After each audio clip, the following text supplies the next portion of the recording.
হ্যাঁ বন্ধুরা, এই লঞ্চটি ছোট্ট এই লঞ্চটি দ্বীপ জেলা ভোলা চরফেশন থেকে মনপুরের উদ্দেশ্যে চলে যায়। এই যে ছোট্ট লঞ্চটি দেখুন, এইটা হচ্ছে সুলিশ ঘাট। এই সুলিশ ঘাটের যে পানির স্রোত কত ভয়ঙ্করভাবে পানিগুলো দেখতেছে দেখুন। ওই যে ওই লোকগুলা মনপুরা থেকে আসছে স্ক্রিম বোটে, এখন এনে এসে অনেকে ছবি তুলতেছে। একটা সুন্দর একটা জায়গা, বিকালবেলা খুব ভালো লাগে এই যে ছবি তোলার জন্য সবাই আছে।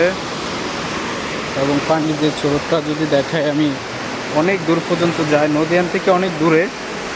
তারপরে যে যে সুলির যে ঘাট, যে কপাট আছে, এই কপাটগুলোর পাশে দিয়ে মানে এখন কপাটগুলো সারা আছে, চারটা কপাটের মধ্যে একটা কপাট ছাড়া মাত্র। একটা কপাটের স্রোত কত ভয়ঙ্করভাবে দেখুন।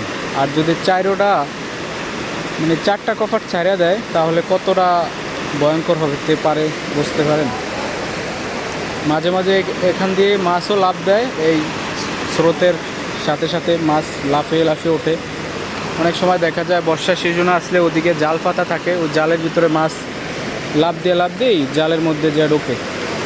ওই একটা স্ক্রিম বোর্ড, ওই যে একটা পিচ্ছে চালাইতেছে দেখুন।